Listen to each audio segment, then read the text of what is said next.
Sweet.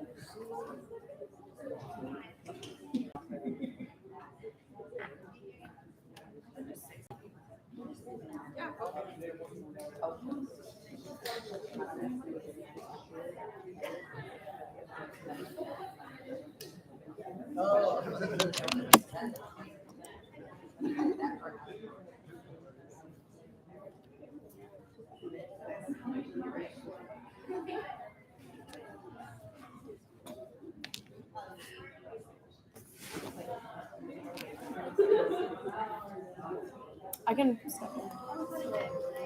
Cool. I mean, I can see myself.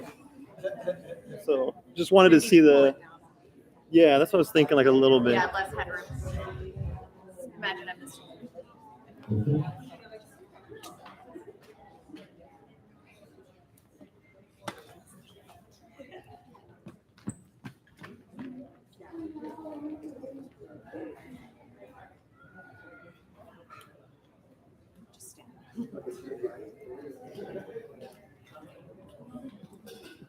Para mí.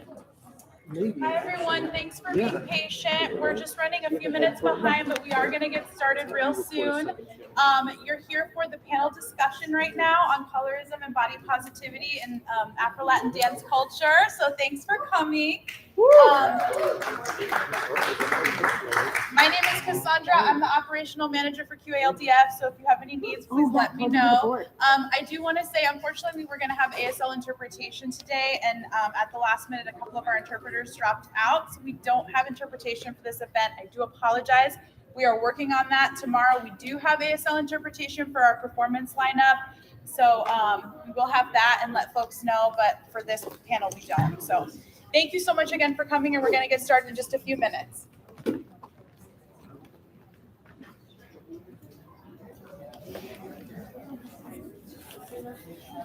I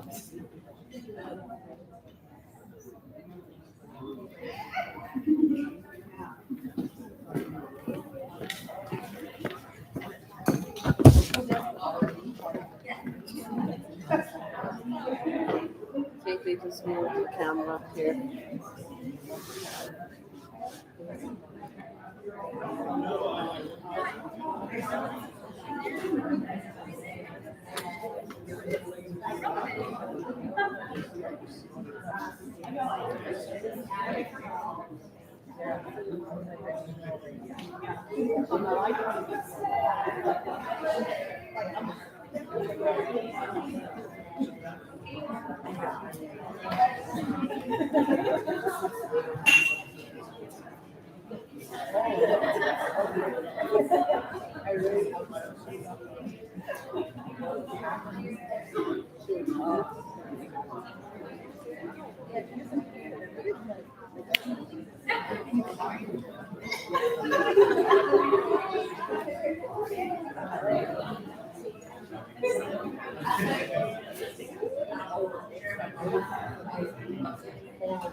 Into body reports.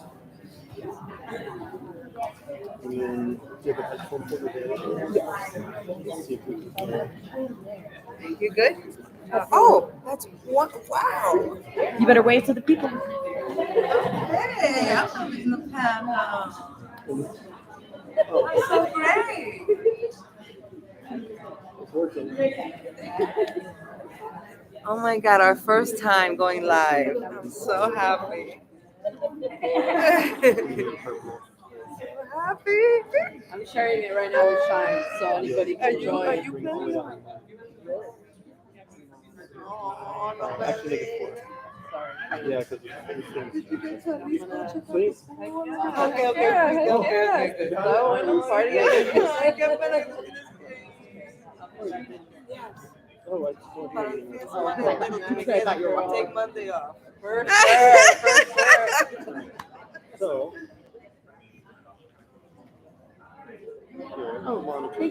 Plus a shot, and then Shot's I'll good. pull in. You couldn't do, yeah, you're more of a just getting whoever's speaking, just like zoom in on them. 4K30. 4K30 is great. Okay. Yeah.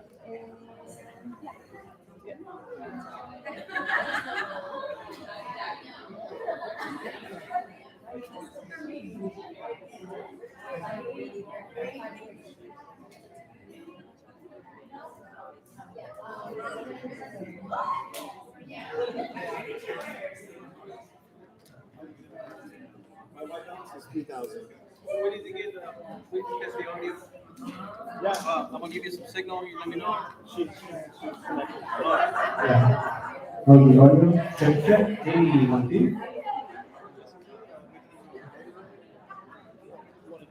Check. Hey, that's pretty low. Yeah, it's pretty low. Yeah. Check it. Keep talking. Hello. Check. I 1, don't 2. think this is getting audio, honestly, because I'm not hearing anything in the levels I'm filming. Oh. Yeah. That's on, right? Is it on the same channel? Make sure it's on. Oh, but there's no. Check. Yeah, see, I don't see anything here. It's on. It shows that it's on. It said it was. Yeah, it said it was working before. It said. It said. Can't trust. We got a lot of work. No, you're fine. You're fine. Yeah, I just have a. Check. Hello. Okay, we're testing the audio. Okay, Okay. that's better. Yeah. What are you doing? Well, I don't know, honestly.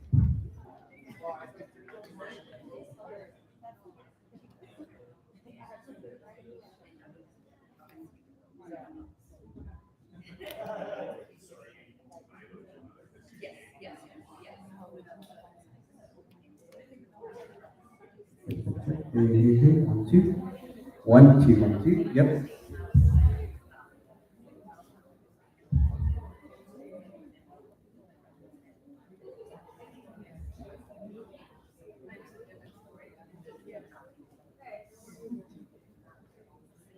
I mean, I feel like it's better if I just use in camera. That's fine. Yeah, because I just hear it when I was on it. Okay.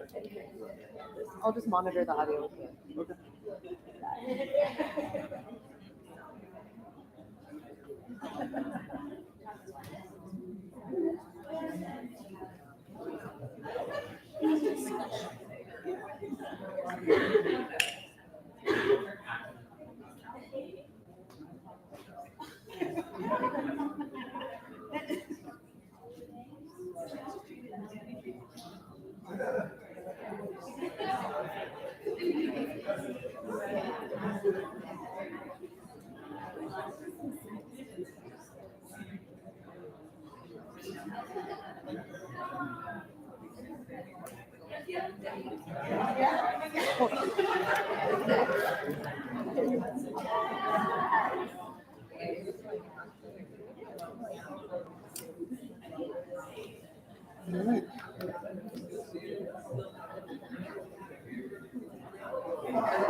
For you.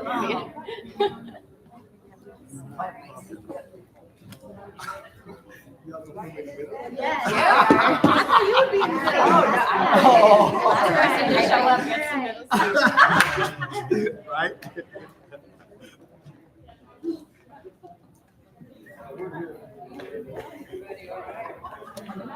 Okay. Hello, hello, hello. How's everyone doing? Yes, we're good. So, I'm actually a teacher by like trade and vocation. So all the folks in the back, if you wouldn't mind scooting up a little, you feel very far away. We're not gonna fight, but we're gonna try to have an intimate conversation. Yeah. Yeah? Come on. For intimacy, we gotta lean in a little. I appreciate that. 'Cause my undergrads, I would have to tell them like 5 times, please move. Please move. Is anybody gonna move? Thank you, thank you. So first, thank you for being here. I know there's a pool party happening. I know what we're competing against.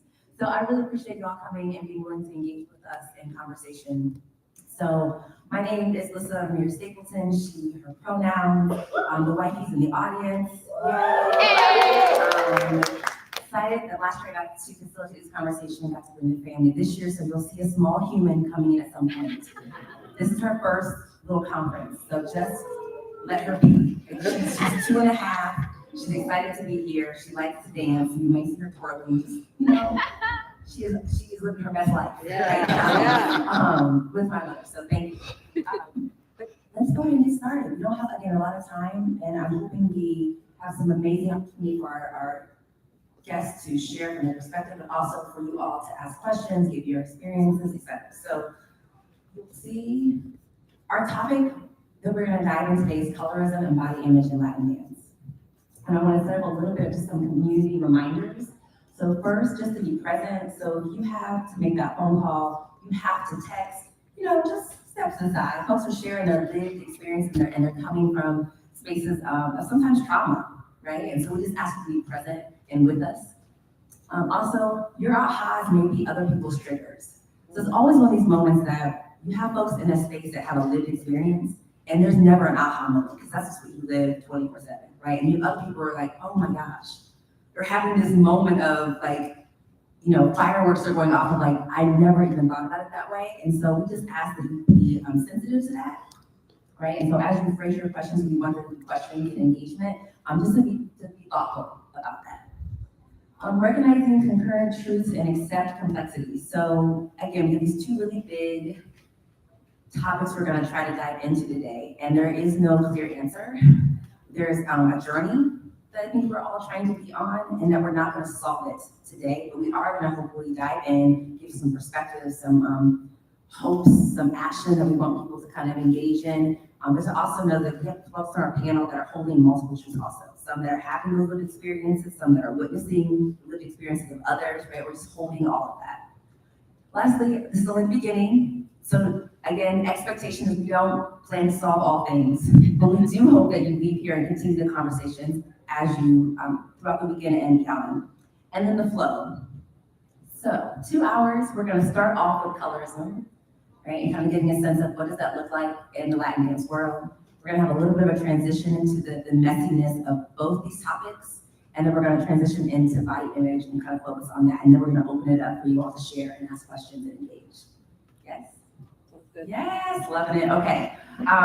Again, welcome. I wanna honor our indigenous communities of this land. I wanna honor our ancestors and to call them into this space to have this conversation with us. I think there's ancestral knowledge, indigenous knowledge that are really important to these topics. And we listen to folks more often, we might have some solutions, right? And so I want to call them into this space and really kind of hold this kind of sacred space for us to have this conversation.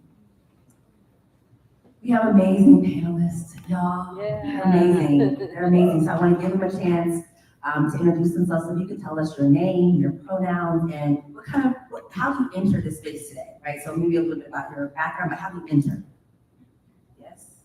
Yeah. So we'll start with you, Carol, and then we'll. I know Carol's like, don't start with me. We'll start with you. Go down. I don't know if my microphone, and I try to turn it on. Let's try it. Hello. No. Hit it again. One more time. One more time? Yeah.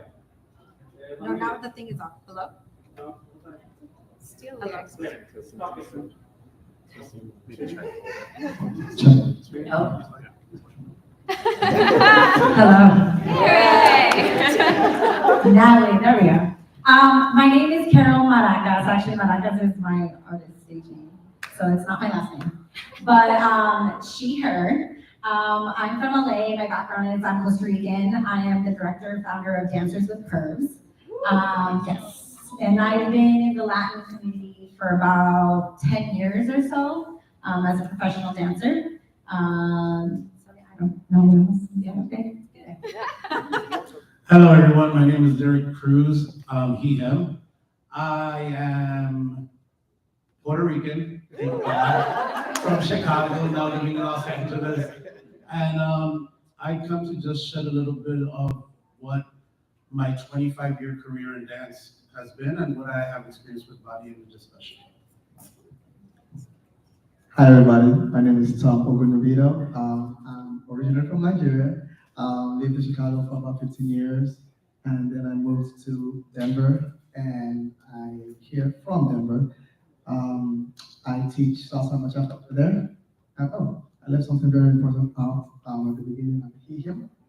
I am very excited to be here, and I think this is a very good opportunity for us to all be able to learn from each other. And I, more than anything else, I'm really looking forward to being able to learn from this whole community as well. So thank you guys for having me.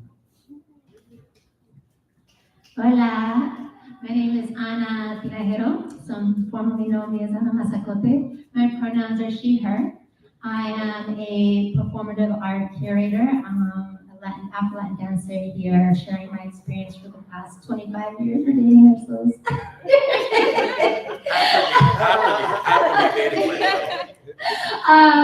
But I do like curation in the eye work as well, and arts consultant. Thank you. Hello. Hi, friends. There we go. I was just about to yell at this microphone. My name is Lily Rose Valor. I go by she, her pronouns. I'm a proud transgender woman who is always shoving that in everyone's face all the time. I started dancing at 8 years old and went to school for it. Was gonna go the traditional route, going to New York after graduating from the Boston Conservatory, but then didn't like how there was a lack of queer representation, so I left. And I am now a showgirl, touring all over Boston and the States. And I'm so happy to be here and make videos and bring a lot of queer symbolism within my videos. And so happy to speak on that behalf of queerness. Hello. Okay. My name is Serena Spears, pronouns she, they. I'm from Brooklyn, New York. I have been dancing for 35 years, but only in the Latin scene for 9. I do sort of feel like the unofficial spokeswoman of Black women, and it's a lot of weight to carry, but I think it is important because there aren't a lot of us at the higher levels of the Latin dance scene.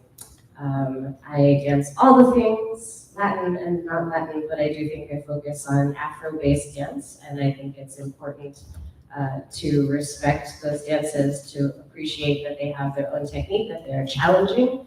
And I think a lot of what I bring to the table is wanting to uplift those dances and uplift those people and give them a voice on this bill. Thank you. I told you all they were amazing. I told you, right?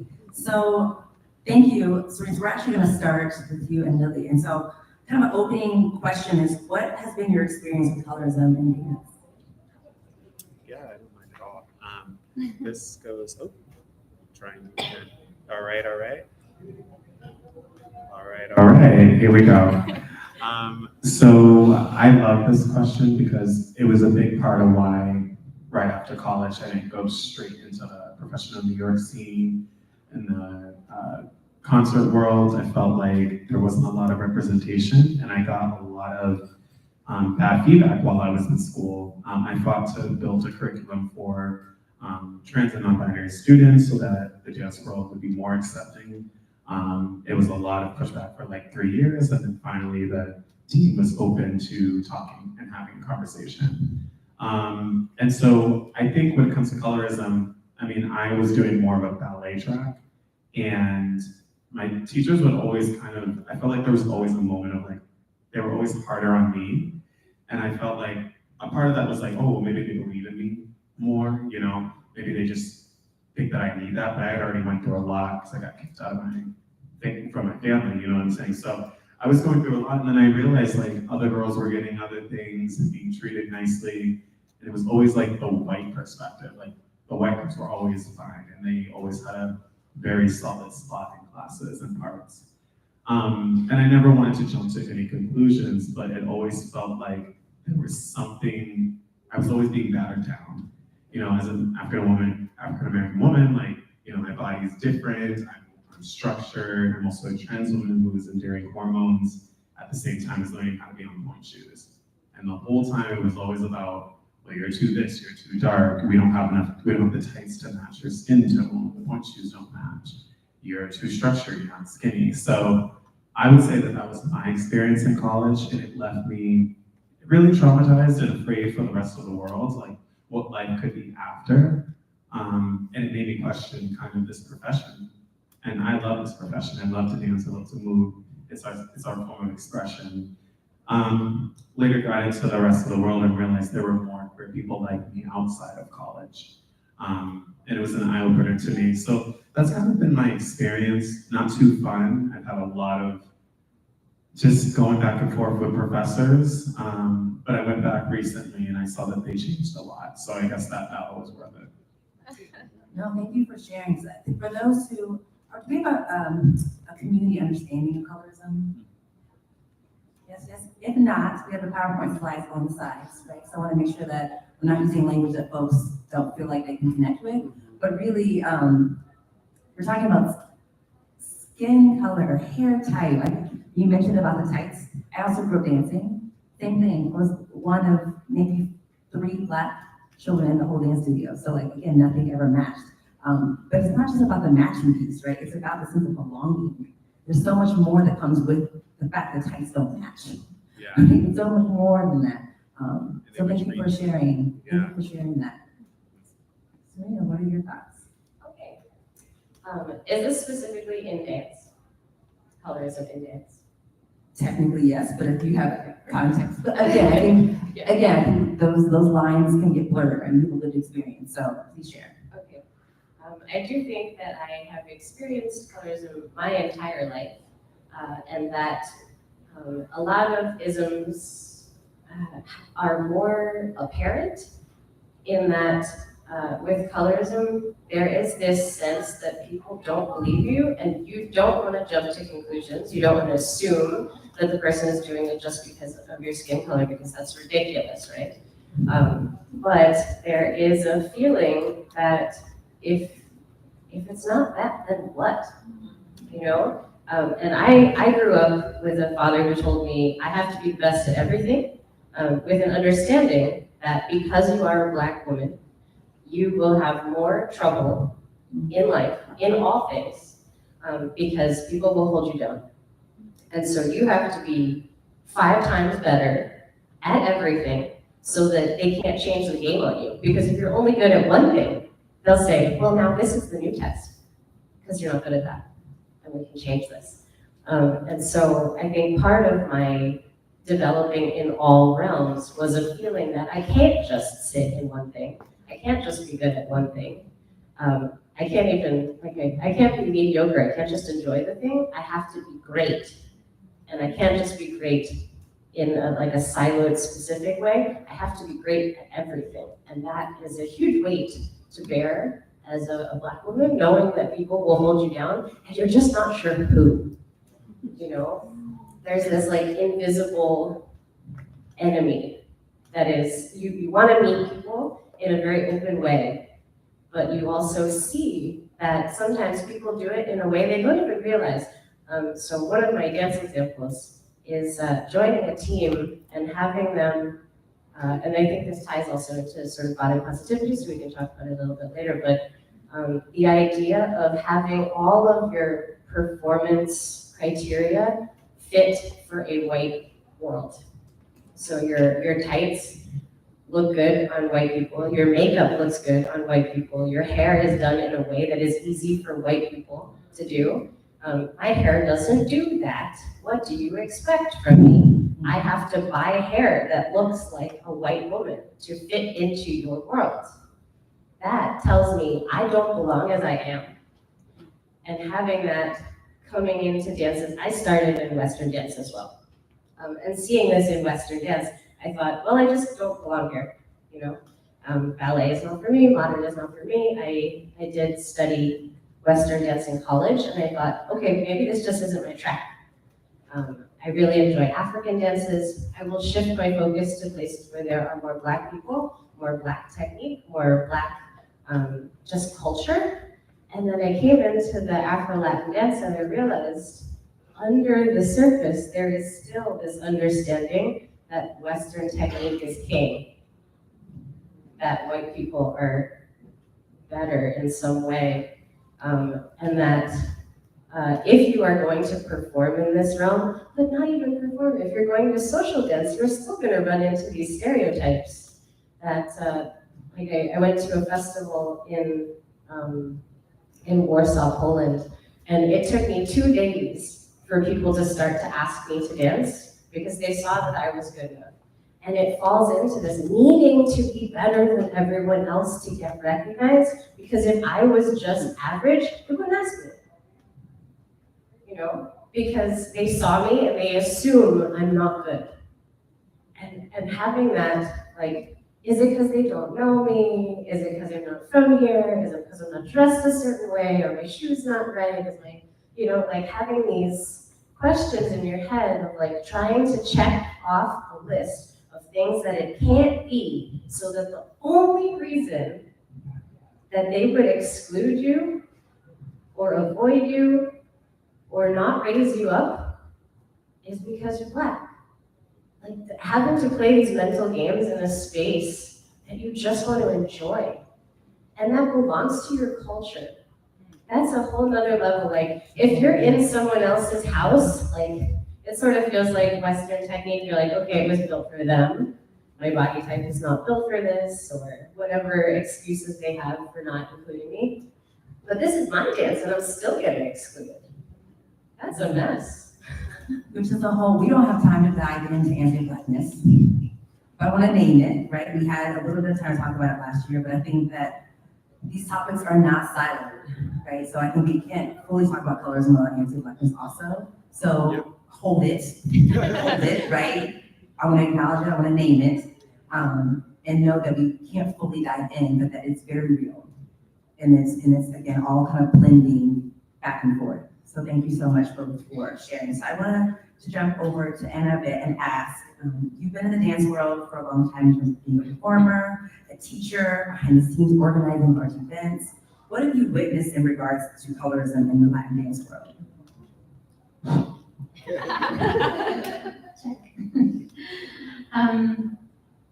Thank you for asking that question. I say for me, I was married to an African-American man for 10 years. And I think that as a Latina woman in the industry, people felt this thought that they could come to me and say certain things, right? So you would hear a lot of talk behind the back of a lot of dancers, and I feel that in an industry that a lot of people are appropriating, and we're taking a culture and making it more westernized and more whitewashed, in order for Black and African American dancers to get out into the community, they had to have a seal of approval. So I remember many occasions when you would have promoters that would come up to me and talk about some of the Black dancers in the industry and say things like, I wish that they could be so good if they weren't so Black in the way they performed. And these were very top-notch promoters that were doing these things, and I would sit back and I would say, are you listening to yourself? So I'm having to ask them why they're saying this. And sometimes I would think, this is something they're saying behind somebody's back, but then I would actually also hear that they would go to the dancer and say the same thing to them, which meant that they really thought this was okay, right? And so I think, especially in the past, you were seeing less of this conversation happening, but so much shunning down of people. And when people tried to talk about it, they were pushed back and they were blocked from getting gigs at congresses and not getting some of the work. So you were seeing a lot of appropriations and a lot of that seal of approval for the people that were actually able to do it, to start making it. Over the years, I've started seeing some change to people wanting to lift up more of the Black dancers, and I also think it's important to note that Afro-Latinos can sometimes be more accepted in the industry than Black dancers. So in that context, there has also become a lot of performative action. So we've been lifting up dancers that are Black, but still portray the identity of what a Latino might be or an Afro-Latino in the industry might be as well. And so you see a lot more, you have seen throughout the years a lot more Black, for example, Black males dancing with white females or Latina females, and you would see less of like Black couples actually being lifted. You hardly see Black trans women in the industry, right? Like if you think about what are we seeing and what are we not seeing, because it's not being allowed on the stage. So what I've seen throughout the years is that there's been a shift of wanting to make some of that lifting up, but also in that context, it's still performative because it hasn't been, unfortunately, called out and changed in that aspect as well. Thank you. So even you mentioning just representation and formative, I decided to just Google. When I put in Latin dance, who comes up? Okay, so if I'm a person that's interested, wants to get involved, these are the folks that come up as being professional, being in the industry. So I think it really speaks to your point in terms of what is normal, right? Who do we think should be in the spotlight? Who do we think should get the jobs? Who do we think should be our teachers, et cetera? So thank you so much. I want to just kind of leave that there because I think it also will transition to our conversation around body image as well. So I want to jump to Tom and ask, because I think as a teacher, you are sometimes students' first formal introduction to this world of dance, right? And so my question is, what can we do to address or begin to address the behaviors, the thoughts, the mentalities that feed colorism and this kind of typical body norm as from the very, very beginning? Let's try this. Check. Yeah. Check. All right. Cool. So I really like that question a lot because one of the things that I like to bring into these conversations, right, in the most real way as possible is I came to this country in January of 2000, right, from Nigeria, and I came from a very religious background, extremely religious, and anything that is outside of, man and woman, that's all it can be. And anything outside of that is evil, it's wrong, it's this, it's that. And so that's what I knew, right? That's what I believed. That's what, coming to the United States and it's like, oh my gosh, these people, and that was me. It took a lot of work, I think, from all of the movements that have happened over the years, right? To make me look at things differently now, right? And so the first thing I kind of wanted to bring up before I get into answering that question is to say this is important,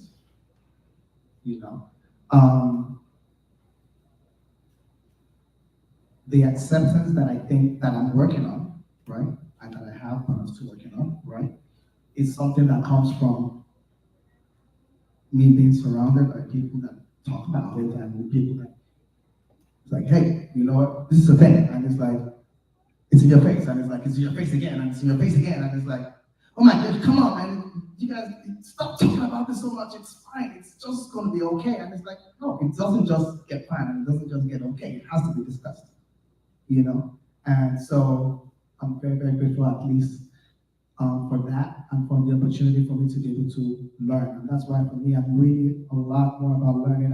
I don't consider myself to be the experts to like, you know, to tell people how things are supposed to be or whatever. I'm here to absorb as much as I can, you know? So that's the beginning. and Serena is actually she's very pivotal in this, right? Is it a she or something? It's a she, yeah? Okay. See, I'm still working on it. Pardon me, yeah.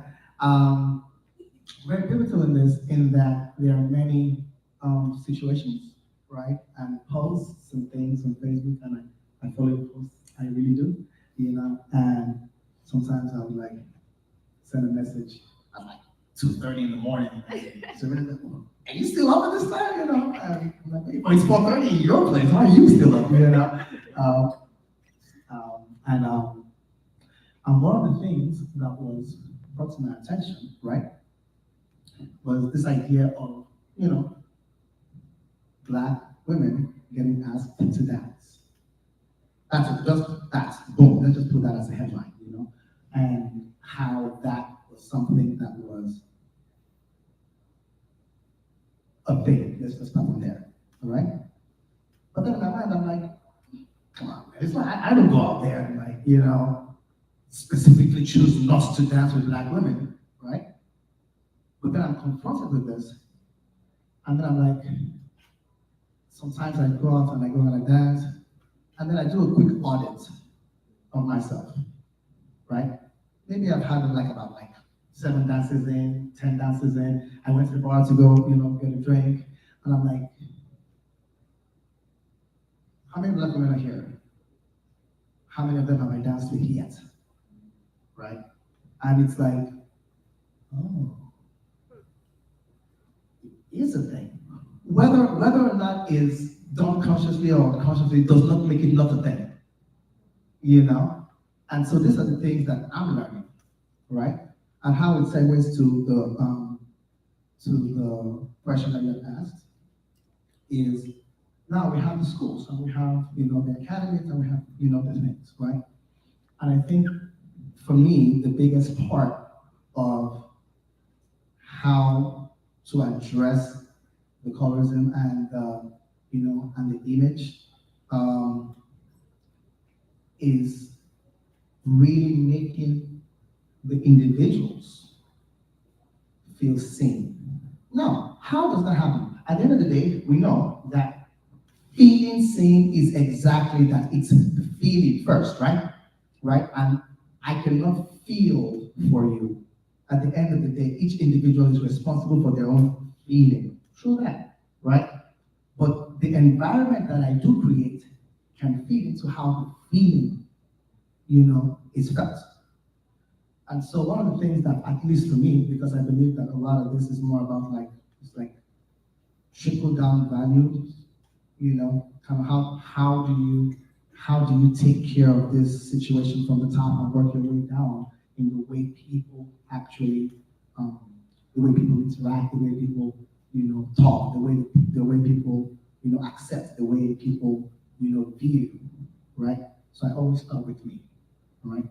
And one of the main things I think from that is when I have my students in the classes, right? And you have these first interactions, right? The most important thing for me is to say, hey, you know what, as an individual of color, as an individual, you know, non-binary, LGBTQ, you know, right off the bat, I want to make sure that I see you, right? And I make sure that that's very clear, right? From the very get-go, you're not just somebody that is just in the class and it's like, okay, I'm giving everybody else props, like, hey, good job, hey, good job, and this other person is just like, okay, I guess I'm invisible. It's like, hey, good job, you, hey, you, good job, you know, and then the other person, even though maybe they're doing a good job, or maybe they're not doing a good job, it's true, right? But even if they're not doing a good job and you acknowledge the fact that they're there, not to say that you can say bad job, you know, but you're acknowledging the fact that you see them. I think that to me, that's the first part of it. Another part of it too is like with the body types as well, you know, because I think that will kind of tie in a little bit to what you're saying, is sometimes when we are in a situation where, you know, you have somebody in the classroom or somebody in the general vicinity where you're not comfortable with how they look, or you're not comfortable with the way they talk, or you're not comfortable with, you know, certain things, right? There's this whole thing of like, oh, well, they paid their money to be here, you know, I'm just gonna kind of like keep my blinders on. And that's part of what I'm referring to in terms of like seeing people and saying, hey, look, yeah, you, yes, I see you, nice. You know, hey, yeah, I see you. And then making sure that I'm able to like, as I go to each person at the end of class, I really try to make an effort. Because I know that there is that bias that I'm still working against in myself, right? To really go and say, hey, look, I know that, you know, as a person, you know, where you may not necessarily have this same kind of like acceptance everywhere else, I see you. And that's where I think that's the first time it's important thing for me going into these kinds of spaces. So I think some of the things that you're saying in terms of, well, you have to keep doing our own self-work, right? Nobody's arrived. Nobody has arrived. Like, we're all on a journey. We all have work to continue to do. I think seeing people and having a sense of belonging is really important in spaces. But we have to keep doing our own individual work and also being open about what that journey is for us. When we struggle, when we make mistakes, when we have to go back and apologize, do things differently, right? Like, this is a process. And I think, particularly as I think about kind of top dancers, people kind of look at you like, oh, they've arrived, they're there, they're doing it, that's what I want to be doing. But I think if we don't talk about the ways in which we're not perfect, that we do make mistakes, that we do still fall short, that we are still learning, then people just think it just kind of magically happens. And it doesn't magically happen for any of us, right? So this is ongoing. I think being a teacher and a student, those things are not binary, right? I mean, we are all teachers, we're all students at any given time. And so I think having open spaces where our students know, like, I'm gonna learn from you, you're gonna learn from me. And that this is gonna be a back and forth journey for all of us is really important. So I appreciate you sharing. We have a few more minutes before I wanna kind of transition and a little bit deeper into body image. So Serena, if you can kind of give us some kind of things to think about, like where do we need to start to shift our thinking, behavior, and values as a community? If you can give us like those top 3, right? Like, where do we start? What are some things we should be thinking about or doing as a community? Okay, so this sounds like a really intense question for her to have asked, but I actually requested it. So I think a lot of people think that this has to happen from the top down. You know, there's nothing I can do to change the scene.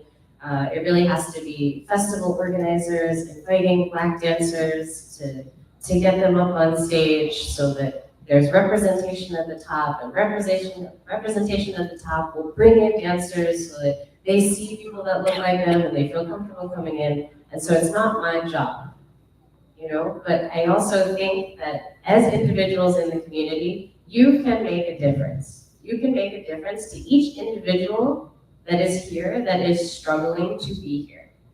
And so we talked a little about it last year on the panel, but one of the things that Tom said was something that I had mentioned of like taking stock of how you move through the scene.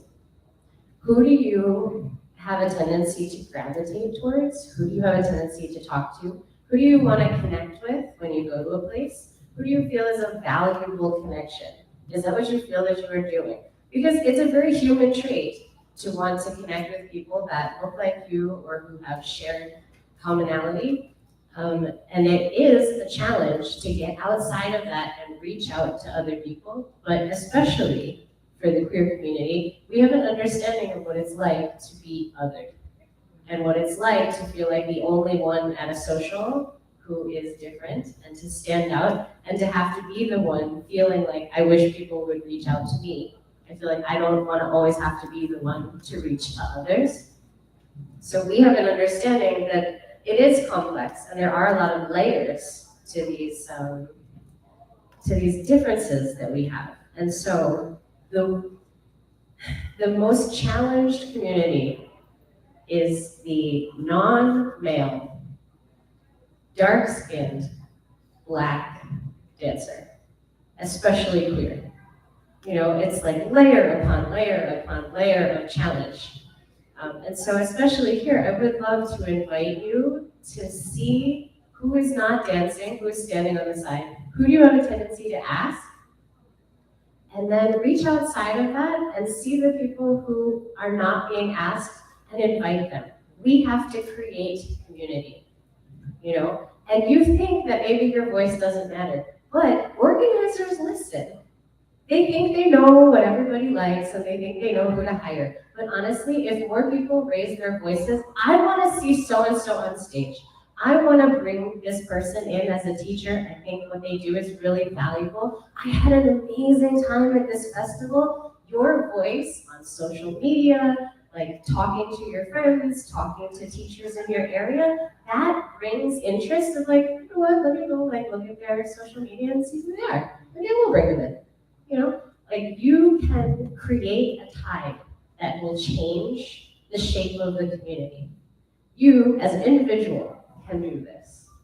Yes, we need festival organizers, we need teachers, we need like the whole franchise community to understand that they need to invite in Black women, that they can't make it about like a white body preference, but you, as a person, can simply go to someone and ask them to dance. You can make a more inviting space.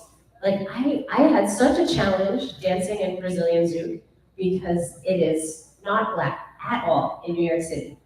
And one of the reasons I stayed around is a single DJ who is Black, and his name is DJ Power, and he's incredible, and I love this man. And he took the time, every time I went to this social, to say hi to me. Hi, Serena, how are you doing? It's great to see you. You know, and that tiny thing, that 5 seconds means nothing to him. But to me, it was an invitation to stay. Someone sees me. Someone cares that I'm here. And he would ask me to dance. And I would have to ask everybody else all night, but I knew James would say hello. James would say, it's nice to see you. James would ask me to dance, and that changes my night. You can make change. Awesome. Thank you so much.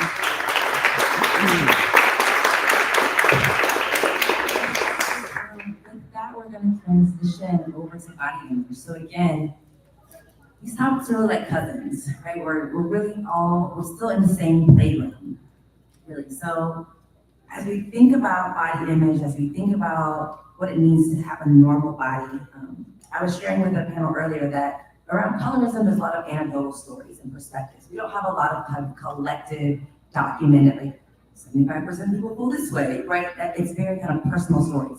With body image, we have a very different scene. So we know that a little over 75% of dancers are struggling with issues of weight. Like we know that this is coming from the mirrors in classrooms, tight costumes, this mentality that if you're smaller, you dance better. If you're smaller, people will want to dance with you. If you're lighter on your feet, right? We have all these very specific kind of data documented, right, in that way. And so as we enter into this conversation, talking about body positivity, I want to start with Carol and ask you, body positivity is more than loving yourself. Okay? It's a whole movement to shift which bodies are deemed normal, valuable, healthy, and worthy of movement. What is the Latin dance world's greatest challenge to diverse body acceptance? And definitely the mic.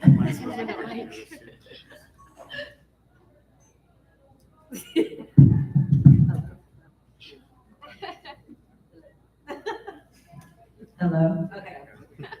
Can you repeat the last part of that? Just like you it's also great too.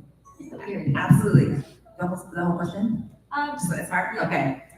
So essentially body positivity is more than loving yourself. It's a whole movement to shift which bodies are deemed normal, valuable, healthy, and worthy of movement. What is the Latin dance world's greatest challenge to diverse body acceptance?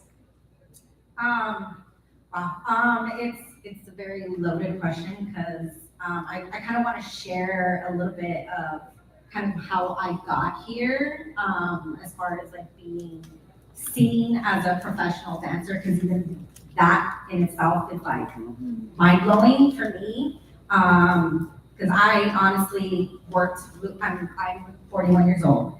I didn't become a professional dancer until the last 10 years of my life, because the first 3 years, I was definitely struggling to be seen in a scene as a dancer in general.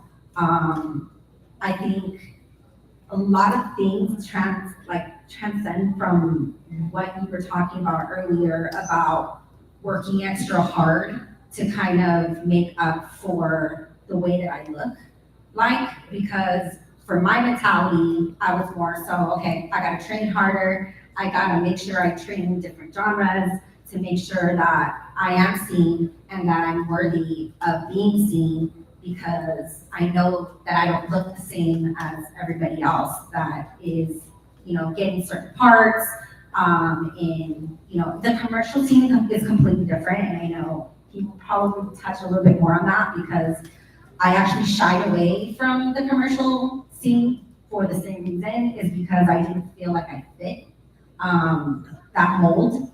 And I actually feel the Latin community has been a little bit more accepting for me. I think it's more so also because of my culture. I have that advantage for me because I am Latina, I am Costa Rican, and I have those roots. And for me, it's been like, okay, well, it's a little bit more accepting, at least in my mentality, to be like a little bit curvier because like I'm Latina, So I felt a little bit more at home when I started dancing in the Latin scene. I mean, obviously I already knew how to dance salsa, bachata was actually new for me. But I trained in so many different styles that I was like, I have to be seen, I have to make sure that I put that step forward, because I'm in myself growing up.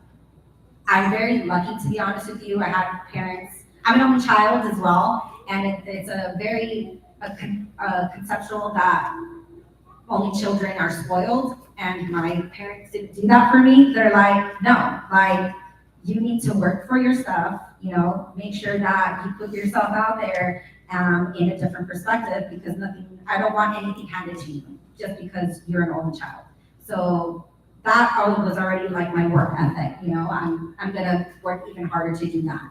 So that in itself, and working extra hard in training myself to be, okay, I don't want to change myself because I don't want to adapt to what people are gonna, tell me I need to look like in order to get certain parts in auditions and whatnot. I felt comfortable in my own skin, luckily for myself, that I was like, I'm gonna not worry about that part and do everything else, because I know I can get there. I have the talent, fortunately, because I worked hard for that. A lot of people obviously aren't born with it, and luckily I've been training since I was 2 years old. I've been dancing my entire life, but there are certain things in the Latin scene, obviously, I've had the opportunities to actually, because of the way I approach my dancing, to have certain of those opportunities. I did experience a lot in when I first started, that I wasn't allowed to be a part of a certain dance company on their advanced team because I didn't look the same as the other girls on that team. They told me, you need to lose weight in order to be on this team. You have the talent, but you just don't look like everybody else on the team. And I'm like, okay, cool, I'll just go somewhere else. And I'll create my own space and do my own thing and continue looking for where I know that I'm valued, as with what I have to offer as a dancer. And then I also want to say, as far as, and it's not just plus size dancers. This body image is for everybody. And every culture obviously sees it differently as well. I've been very fortunate to be able to communicate with a lot of different dancers from around the world. In different cultures, the size of your body means something completely different than we see it here in the Western world, I would say. You know, like, for example, I had a dancer from India say like, oh man, in my culture here, I'm fat. And for her, like, she was tiny, you know, for somebody who was like, you kidding, really? But no, like, that's, different cultures have different perspectives, and that's why when people say like, oh, your company's called Dancers with Curves, it's just for plus size dancers. No, everybody has a different perspective of how they view themselves. You know, we go through different things every single day. You might see me as the most confident person, but I have my moments too. You know, I think it's a matter of, it's a journey, it's a process. You know, you gotta keep reminding yourself your value and your worth of what you do have to offer as a dancer, just in general. Even if you do have to work harder, but you know, it's all possible. And I always tell my dancers, as far as, you know, we always look at the negative because we're like, oh, I look a certain way or I feel a certain way, but I'm like, yo, like, we are so fortunate compared to other people that don't have that gift of having their entire body to move and dance and project, because I have every single limb of my body that I can move with. And a lot of people don't have that advantage. And we don't see it that way, and then also tomorrow's never promised. So we have to continue thinking, and it's an adaptive perspective that we have to tell ourselves, you know, like, you know, I can do this. It doesn't matter how I look. Like I said, for me personally, I don't like going to the gym. I prefer not to. My gym is the dance studio, honestly, and I'm okay with that because I feel fine, you know, and of course I get checked and I do my health, and, you know, whatnot. But like, I've become very unapologetic to like what people think, and unfortunately in this kind of industry, you know, we put ourselves out there as dancers in social media, and that's kind of where we get our whole, well, I'm not good enough, I'm not big enough, I'm not small enough, whatever it is, you know, and it's toxic. But I think, again, we just have to keep reminding ourselves of how, you know, the energy and the passion that we have for dance, and what that really matters, how that we value that as ourselves as dancers.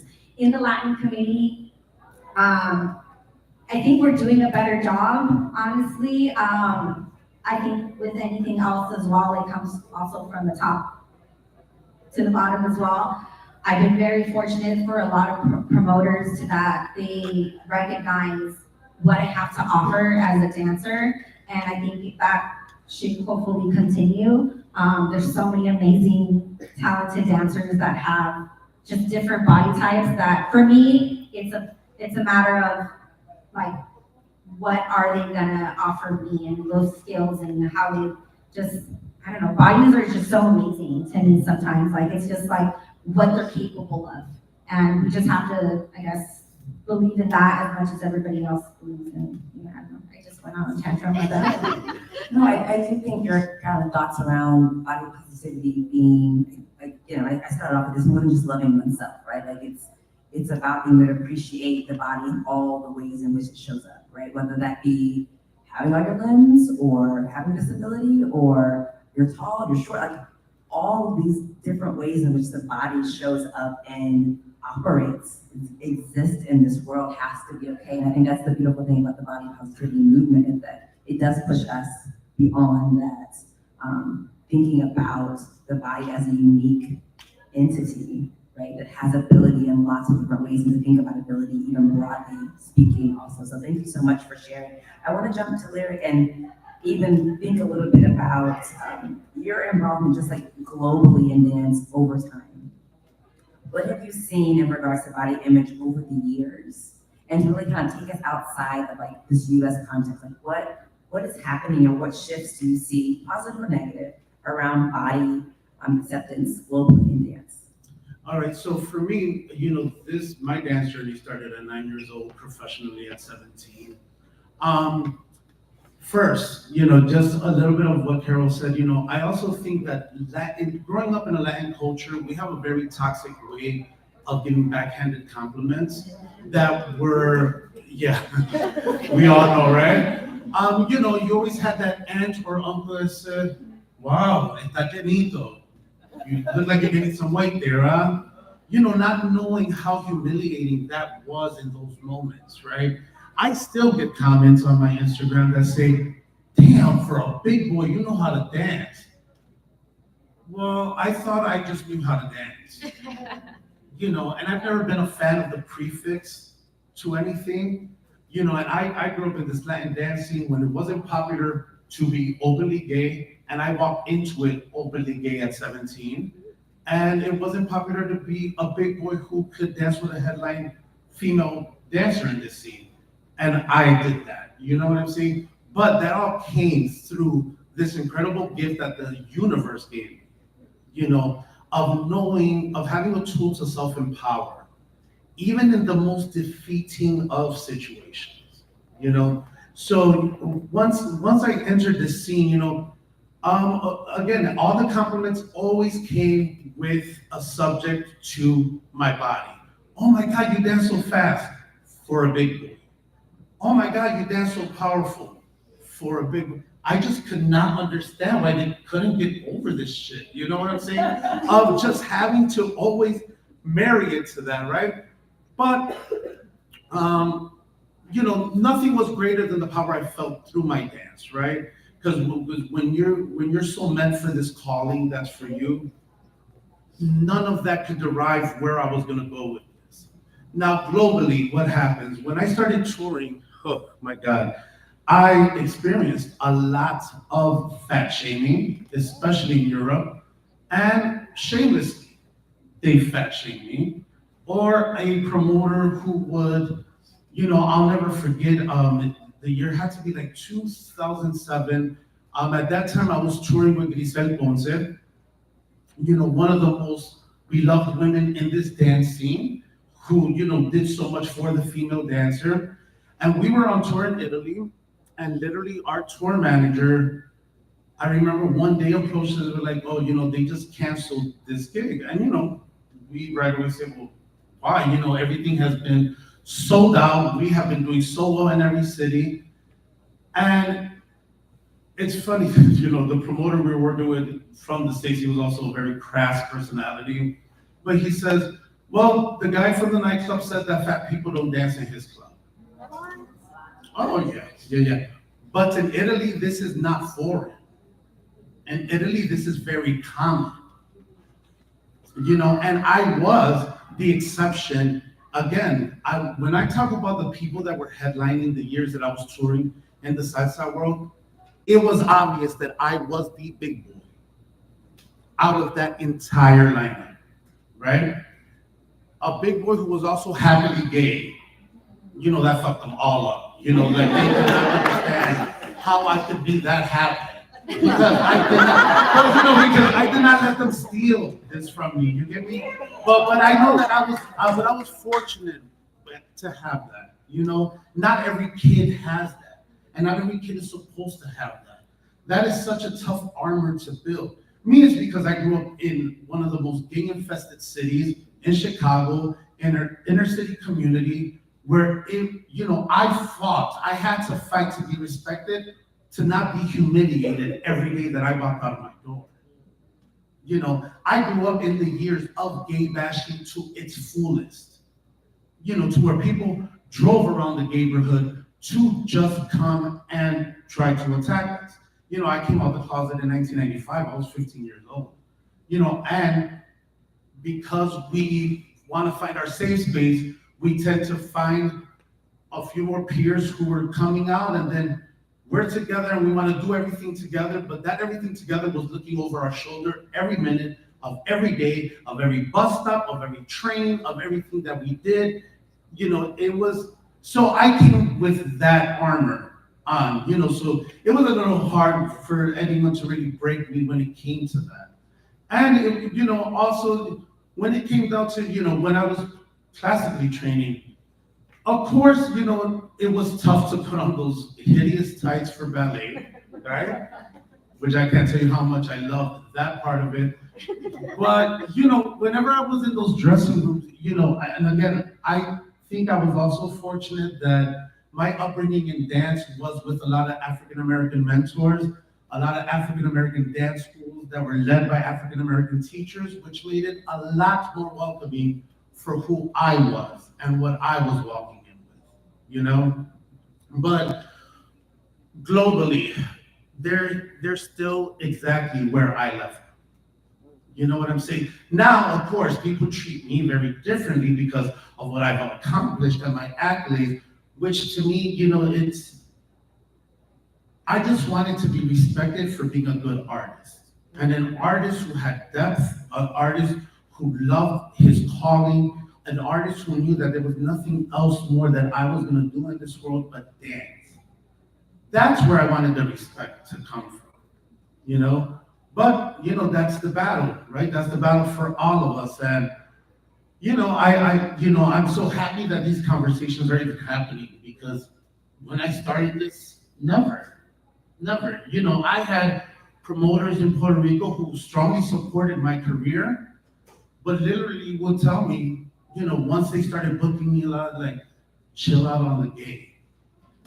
Oh, and he was also gay. Yeah. He was also very flamey gay, which blew my mind, right?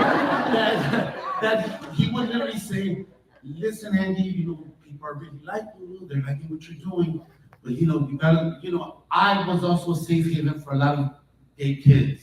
They found my dance company, they found my studio, and yes, we were sanctuary for each other. But he would literally tell me, can you and the boys kind of like chill out? And I was like, no. But again, I'm happy that I was bold enough, And I was also, in my young years, I was relentlessly confrontational. So I was very unbothered to have to address any conversation at any point in time. But I can't tell you it was always because I was brave. But it's also how I battled my fear. Some people deal with fear and get very introverted. My fear came with rebellion. I was still scared, but I had one choice. Am I going to continue to stick up for myself, or am I going to continue to let them shut me down? And, I chose to do me.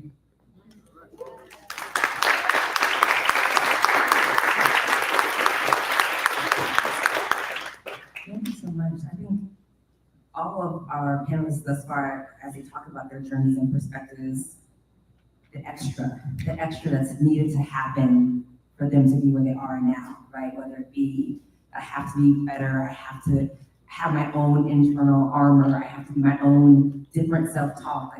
Like the work, the invisible work it takes to get to this point.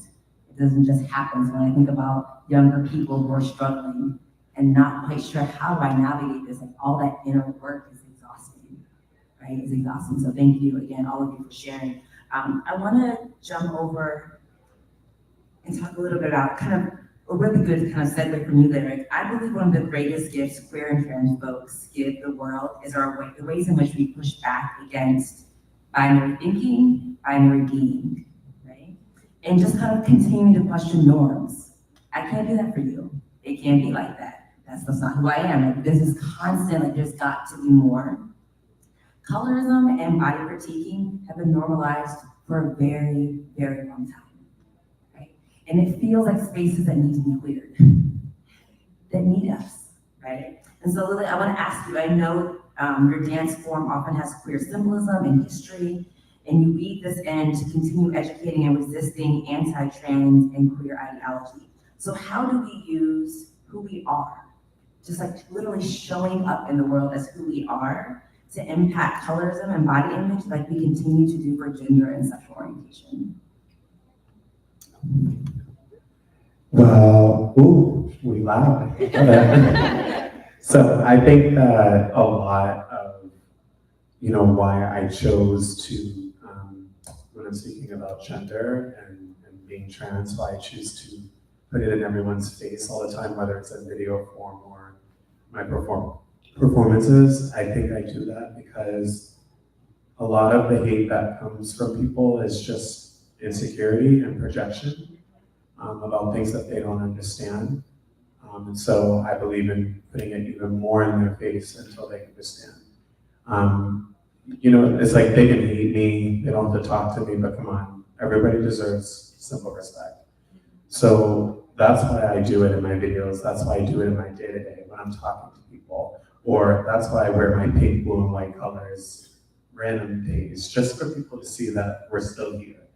When it comes to body image and colorism, I just think that, number one, the conversations are great, but I also think that it's important to check people right away when those mistakes happen or when those ignorant moments happen. And it can be done in a very graceful way. I've learned to also work through my anger sometimes and annoyance with people, but also do it in a way that comes from kindness, but also getting my point across. And believe it or not, I've had a lot of people really listen when I'm like, hey, let's take a step back, let's go get a coffee, and let's talk about why you don't want to say that next time. Because when you come aggressive, I think sometimes people just get defensive, and they don't even have the right to be defensive, but they will and use that against you. So I've found ways to kind of maneuver that, and I think we can have these kind of conversations.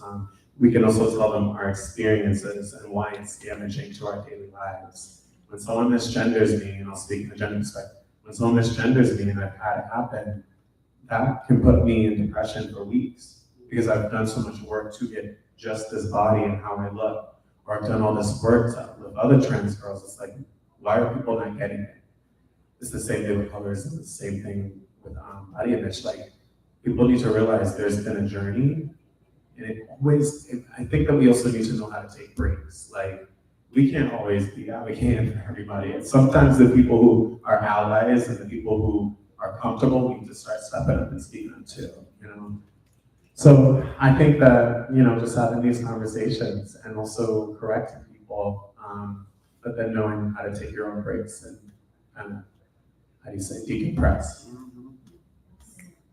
Thank you, thank you, thank you. So I want to, perfect timing. So thank you. In this moment, what I want to do is kind of open it up to our audience. We have microphones that we're moving around to get your thoughts, your questions. How did all this land for you? And then to kind of, after that, I'll give the panel one last kind of go around, so you'll kind of pseudo be thinking of that last statement, question that you want to leave the audience with. But first, I want to open it up to you all and see how you feeling. What are you thinking? Yeah, thank you for the peaches chat. Yeah. Oh, yeah.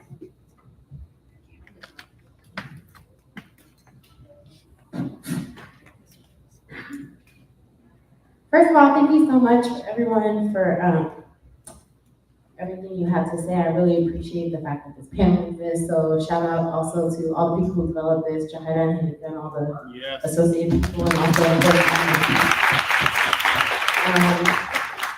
I'm Sada Faye. I go by he, them pronouns, and thank you so much. And my question is also like, so there's like reformist principles, right? Where it's like, okay, how can we reform something? And then there's also like upheaval, and both of those things need to happen. And I was just wondering, since it is like also an intersection of like capitalism, patriarchy, heterosexism, etc., like all kind of bunching up together. And you were mentioning you went to Europe, and this is just super common. And I'm noticing, even though we already experience colorism and some forms of fat phobia, even if it's not as extreme as the one in Europe, and still patriarchy, even when it was in our intimate communities, when it used to be mostly Caribbeans practicing these dances, because of the history of colonialism, etc. We still had our shit, right? But then like now, especially that it's becoming this big monetary thing and more white people and white Latinos have access to this kind of stuff, and it's not just in people's backyards, and as things get censored in Europe, and like think people in Milan and France, and like Europe's like, that's where you need to go to train. And then I'm noticing that even our body positivity that may have not been perfect was maybe better than it was before is changing as European aesthetics and patriarchy specific to Europe is being more perpetuated in the scene. So I'm wondering, this is a big question. But it's just like, so like, what are some like actual ways that we can, like in intelligent ways and really tangible ways that we can transform the way that we teach here, the way we do show up at socials, like how do we make there not just be more access, but like really proactively point to the roots of where this comes from and still work on transformation and specifically like try to decenter European, because I think that's gross. Like, to be honest, like, you know, the fact that someone from Puerto Rico, more people from Puerto Rico are going to Milan to train instead of going to Cuba, okay, or going to West Africa and really going to the roots. So like, what are some ways that we can actively make sure that we're like tearing that apart and like putting that into curriculum and stuff? Well, I think sometimes it's tough to fight sensationalism, which, you know, this is the entertainment world, and sensationalism takes such a huge, it plays such a huge factor in everything you just said. People love the sensation of things, right? So, you know, and let's also be clear that most of the training from the instructors in Milan are all Cuban and from Uruguay, the ones that are giving this training, right? But yeah, you know, it's too loaded. It's so loaded, right? I think the only thing you can do personally for me, what did I do when I got to a certain part of my career is just, I will not support a community that condones that type of behavior, right? And just how Lily said, that battle I had to fight.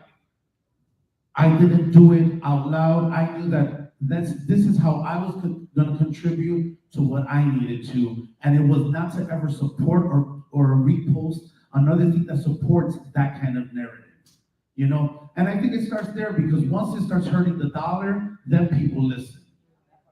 Because this is a business that has been completely, you know, that is culturally smudging all of us out of it, you know? But when it hits the pocket is when people open ears, unfortunately.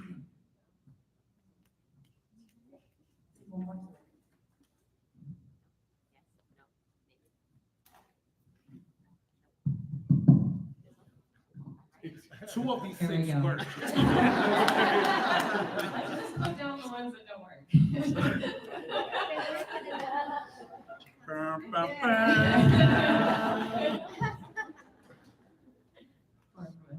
Okay, so I think a lot of what I think this comes from two different directions. One, there's the performance realm, there's the monetary realm, there's the industry of Latin dance, and then there's the cultural understanding of what Afro dance actually started as, which is community bonding, community,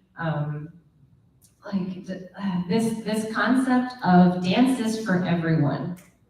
Dances to enjoy, dances for pleasure, dances to be an individual, dances to get away from the things that are affecting you in life. A lot of just African culture in dance is about getting away from anti-Black outside environment, creating an internal space for Black dancers so that they feel safe, they can be individuals, they can be who they are without feeling attacked by the outside world. And I think that performance is important, representation is important, this whole performance side is important, but we really have to think, and this is one of my focuses, is the social aspect of Afro-Latin dance and bringing that more to the forefront of understanding that it's not about being a cookie cutter, it's not about fitting into someone's performance team, it's not about being on stage and competing. Competition is more of like a Western ideal. And if you move into that realm and you focus on that realm, it's already their world. And so the focus of coming over here and giving love and energy to what this dance started as, of being a community, of bringing up that community, of fostering that community, as teachers, and I think this is important to say because it is an action point, as a teacher, I do a sliding scale for Black and queer dancers so that they are able to access education. Because one of the things that is financial about this scene is that often white dancers come in with more money. So not only do they have access to more education, they're going to move up faster, they get more ability to go to festivals, they have the opportunity to now be put on flyers. Your whole flyer is white people, and now they feel more welcome because every festival space is like 80% white presenting, you know? They feel more welcome in every one of these aspects of social dancing, of performance, of seeing teachers that look like them, of organizers who look like them, of organizers who want to hire them. Like this whole cycle of building a white scene, it needs to come back to bringing in Black dancers, finding ways to make them feel welcome. So the idea of scholarships, I know that ACE does this in New York, creates scholarships for Black and queer dancers so that they come in. Yes, I know. The idea of different pricing for Black and queer dancers, the idea of raising them up, of focusing on them, of seeing them, of recognizing that this is a social dance. The reason we do this, some of us, is not for the social media, it's not for the likes, it's not for the comments, it's not for the digital realm. The reason I do this is because dance is with passion. I love this. That moment, I don't give a shit if anybody's recording. That feeling of connecting with someone else to this music is what drives me. And I know that we have this focus on the digital and the monetary and the industry, but I really think we need to drive some of that energy to the other side. Thank you. I have questions. And if I can get a sense of how many folks have questions, I can navigate time differently. So I see one hand, lime green hats, black hats. Awesome. Okay. Okay, great. And if you could give a sense, if you have your question directed to a particular person, that would be helpful too. Okay. And if you can give us one last thing, I'm so sorry, I should have said this beforehand, but I didn't, right? If you have a story, we love stories, but if you can give us the meat of the story and maybe the bones on the plate, then we can get the heart of what you're trying to go for and we can get more people included in the conversation. Yes? Awesome. Lime green. Yes. I will be called Lime Green for the rest of the in case you see me again. Hi everybody, my name is Sabri. I go by she, her, hers, and I'm a yoga and meditation instructor. That relates directly to my question. But I did want to affirm, Lyric, thank you for what you said. I think that everything in life is currency, everything in life is energy, and where you put your money, where you put your time, where you put your little tiny pinky toe, okay? It deserves something. I think that often we think of dance as a lot of teachers or directors think of themselves as like a monologue where it's actually, this is a conversation. Even me as your dancer, if I dance less, I have less strengths than you or have less, less talent, whatever it may be, we're still having a conversation and respect goes both ways. And so being mindful of where we put our money and where we put our time, it goes both ways. So I just want to say thank you for that. One of the things that I feel is missing in the Latin dance community is spirituality, is just a lack of mindfulness. I've been in the scene for about 10 years. I started here in the Bay Area, and I now live in New York City. So I've seen both coasts develop and grow. So I would love to know, and this could be for any of y'all, sorry, I know you said not to do that. How can we incorporate more spirituality and mindfulness into the dance community, specifically the Latin dance community, so we can empower ourselves? Because it all relates to colorism, it all relates to body positivity, it all connects right to the spirit, which is what we all have here today? I think it's a little tricky, right? Because everyone's spiritual journey is so personal, and not everyone is at the same place at the same time, right? But I do believe that you lead by example, right? Do exactly what some of us try to do. And I think the biggest problem or hurdle that we can all help each other get through is that stop thinking that these issues have nothing to do with you. They have everything to do with all of us. But to have that much depth takes a lot of vulnerability, and a lot of vulnerability that people don't like to show. So that's why the depth is lacking. You get me? But if we were to tap into a little bit more depth of what this is, like Serena, it's so great to hear you articulate everything you have today, because there's so much depth in that, which then gives off the spirit of what you're trying to project out here, right? But that took what? Vulnerability to be able to share all of that, right? But that comes with creating safer spaces where people can feel at ease being vulnerable. And, I don't think any one of us will have the exact answer for that. Then just leading by example and make sure that we remind ourselves that, these things have to do with all of us. I think the biggest problem, once again, I'll reiterate, that too many people think that these topics have nothing to do with them, so they just ignore it, when it has everything to do with all of us. Maybe one more response from the panel? Yes, go for it. Just, something small that might make a big difference. I think we have the responsibility as instructors and leaders to, I think for myself in my classes, I take the time to actually instead of just focusing on just the movement, about what it actually means and how we portray that, verbally, I guess, because it's not just about the body and just the movement, it's what connects us with that body and the movement, if that makes any sense. I'm really bad at articulating things. Everybody here is so amazing. That's why I speak with my body. I dance, I'm a dancer, not a speaker. But I think I try literally, I feel like that's my being vulnerable as an instructor myself, and sharing a little bit of how I connect to what I'm trying to teach and portray to my students and anybody attending any of these kind of festivals is this is the energy, this is where I'm getting it from. I hope that everybody connects differently with what we're teaching, what we're giving them. And I always also say part of it is don't copy me, you're trying to be me. Everybody is here and everybody's an individual and needs to bring that energy to the workshops. And I think that's part of the spiritual part of it, is bringing yourself to that in a different light, because only you have control over that.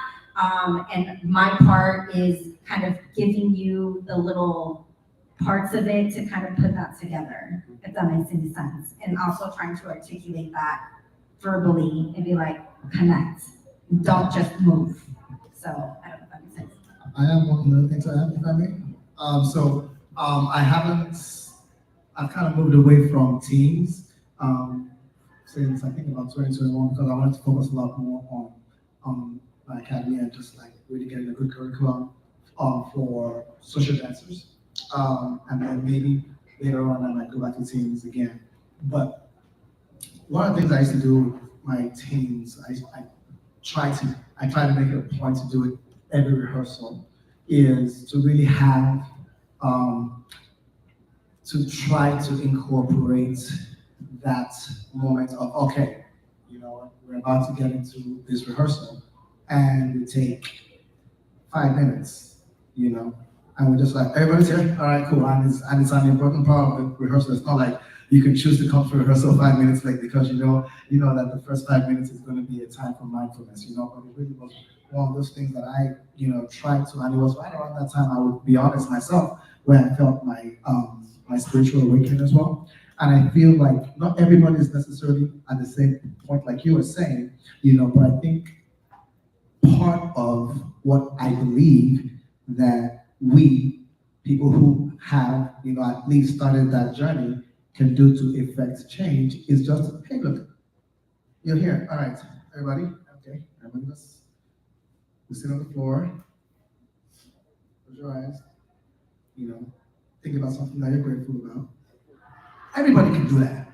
You see what I'm saying? We don't have to get into the mantras and get into it, but we can do little things, right? You know what I'm saying? We can get here. We got here 5 minutes. You've had a busy day, Right. Exactly, but I feel like just the ability to be able to, those 5 minutes, because that's what it really was. It was 5 minutes, 7 minutes, maybe if things went a little bit over. I think that was something that was very good, and it was good for me too. It was good for me. It was part of my growth. One of the things I've learned, and I keep on learning, is that I am growing, I am learning, I am trying to make myself better today than I was yesterday, and better tomorrow than I was today. So. Thank you so much. That's such a good question. Yes, we have one last comment. Hey there. I meditate daily, 30 minutes every morning. And I was that person that years ago said, I cannot sit still for 5 minutes. There's no way you're gonna get me to meditate, right? And then one day I said, you know what, I wanna go to do something silent. And the only thing, financial access, that was financially available was something I didn't have to pay for. It was this 10-day Vipassana meditation retreat. And I went there and they basically took your phone away, everything. You had to sit down and meditate for 10 days. And I was like, I'll do whatever it takes, just need to get some silent retreat out, right? And that's how I started meditating. But the word spirituality was quite triggering for me for a very long time, because when I was young and I was coming out, I was asked to go to church so I could basically get hormone therapy, pray the gay away. And so if you had asked me to be spiritual at that time, that would have been like I was very much no, did not want to go. I did not want that. And I think with the queer community, that's something that many of us encounter in our very many circles and families. And so I think that one of the great things that we are able to do here is lay a foundation and an invitation, right? So if we have yoga or if we have meditation, Sabri, your class is this Sunday, it's amazing, and you're in a safe space, I think that's great. But the one thing that's really great that's coming along with that in this particular event is that there's also so many consent and ground rules. How many of us, everybody had signed that waiver, right? How amazing is that? What events do that? And I don't know if y'all know, but the organizers behind the scenes had a meeting with all the instructors and talked about that with us ahead of time as well. So that groundwork is being laid here, but it's also being laid within the context of what's happening, what is happening around us. And I say that because it's quite important to notice this, that as instructors, talk about this idea of having this top approach so that instructors are given a lot more of the power than they should be, okay? And that leads into a lot of consent issues. Once you start mixing that along with spirituality, that can also be a very tricky direction to start getting into, okay? So I think that it's amazing to start thinking about how do you start playing a space so that people can really come together, but how do you create it in an inviting space, and what are the ground rules that we need to lay around that? And I feel like that's a very different topic in a much larger conversation, but it's a really great question to start asking and maybe piquing interest on in our community. So thank you for asking that. Those are great questions. I think the other piece, yes, Black academics, yes. The other piece in terms of mindfulness is really about being in your body, right? And so we think about body positivity is about being in your body, right? Being able to center and ground yourself in your own body, and being okay there. And that piece of vulnerability is about being able to be safe in one's own body. Which again, I think you're right, is a whole nother maybe topic for next year. It's a whole nother conversation that's so important. So thank you. Black hat. Hi everybody. My name is Shereen, a non-binary human using she, her pronouns. I'm also Puerto Rican, half Iranian. I'm only brown because my dad is dark. My mother is a very light-skinned Puerto Rican. I have always felt like I deeply somehow belong to this music that I was raised around. But the more I become awake to it, I understand that there is intense colorism on the island of Puerto Rico. There's a lot of, so my question is honestly is, what is my, as a Latinx person, because I know not one here who's a lighter skinned Latinx person, and this question honestly would be for an Afro-Latinx human, but I don't know if we have someone on the panel who specifically identifies as such. How do I reframe my belonging to this music in a way that it's very nuanced, right? Because Puerto Ricans in New York, there's so much, yeah. So how do I reframe my belonging to these art forms that emerged from Black pain and Black struggle as a light-skinned Latinx person engaging in this practice of the joy and the resistance and the resilience that this music gives us? How do I show up for the Black community, and how do I hold myself in educating my own Latinx community? Yeah. Wow. And I'll give the panel a chance to also answer, but if there's anyone in the audience that identifies the way our guest has asked, please feel free to also engage in that response. But I'll throw it back out. So, me being fair-skinned and being very white passing in a lot of circles, I know that it is my duty to educate and not just through movement. You get me? And that's where, I've always said, I very white on the outside, but very Taino and African in the inside, But I'm not ashamed to have ever said it in any place that I've been at. You get me? I've never wanted to assimilate to anything else than to just being Puerto Rican. But acknowledging, right, the struggle of my dark-skinned Puerto Rican brothers and sisters, right? And even, again, how I told you I was happily confrontational very young. I've had this talk with my aunts that has gotten, not the best of conversations, because they will say stuff like, she's so pretty for a Black girl. I'm like, what the hell are you talking about? Like, my grandmother was darker than her. My grandmother was straight up Taina, who just ended up, my grandfather was the one who was German descent, so it's like all the sisters came out light-skinned with blue and green eyes. But my grandmother was super dark-skinned, super Taina, with beautiful long hair, and it was just so crazy how they felt comfortable saying shit like that. But I had to start confronting it. And again, that's all if you feel comfortable for those battles, right? But, I think that's how you contribute. It's just, you have to start having the uncomfortable conversation, and it starts with your family. Because with my family, I've had to have that uncomfortable conversation and why I'm so happily gay, that conversation. I love that because that's real. I teach, back in the day I did it more, but I teach intro to voguing. I will be doing that as well tomorrow.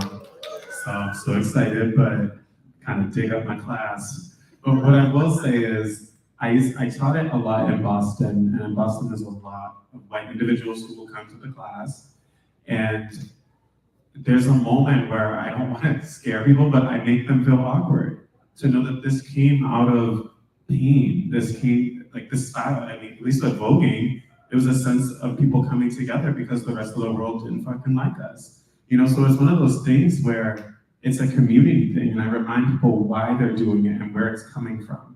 And even if, as a white person, they come to the class and they can't feel what maybe a Black person is feeling, you know what I'm saying? They can find some pain in their life to connect to the style and use that. It's not all just throwing your body around. This is an act of resistance, everything we do. So I just think it's okay to make people uncomfortable. Yes. They made us uncomfortable long enough.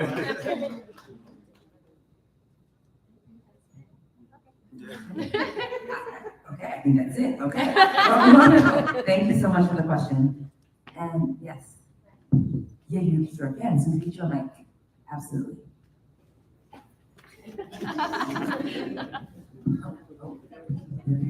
Hi, I'm Brady Sister. I want to say thank you so much for organizing this and being so wonderful. Your experiences, I think you should be very proud to be part of this space as trailblazers. I think this conference, in and of itself, would be used for one framework. So I say that. My name is Carly. I'm saying my pronouns. I guess for some context, I know a lot of Latinos we kind of come from three main like diasporas, like Indigenous, white, and then African influence. I'm very fortunate to be all three of those.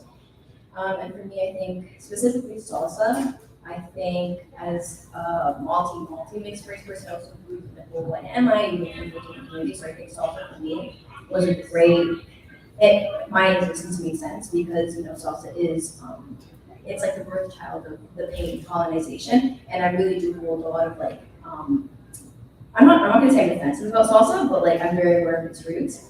I learned salsa, you know, just from like my home and like street salsa and stuff, and it's unfortunate that sometimes I find in certain spaces, people telling me like I don't dance correctly, or if I dance bachata, like I dance street bachata, people like will say I don't dance properly. I'm like, what? Like this is kind of as genuine as it gets. And I think my question is, how do we?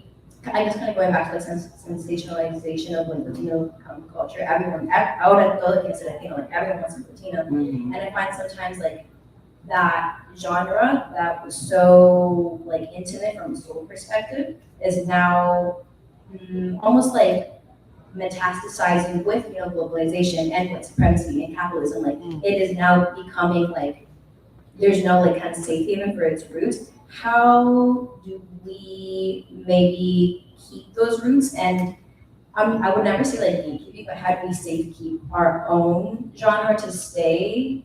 I mean, I'm definitely open to like fusions and like things always changing, but I think sometimes I've seen a lot of like kind of white remixed like salsa and bachatas, and for me that's kind of so weird. Like I'll go into a class and I'll see like a white instructor try to teach me salsa to like Ed Sheeran. And I'm like, this is like mentally it's a clusterfuck. Like it really is.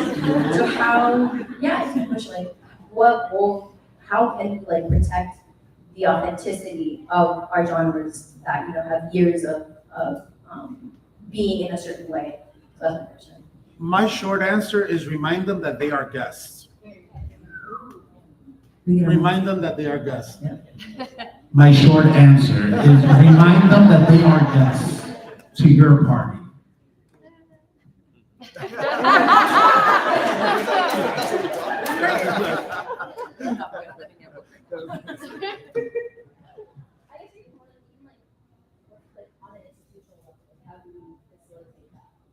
So the additional piece was on an institutional level.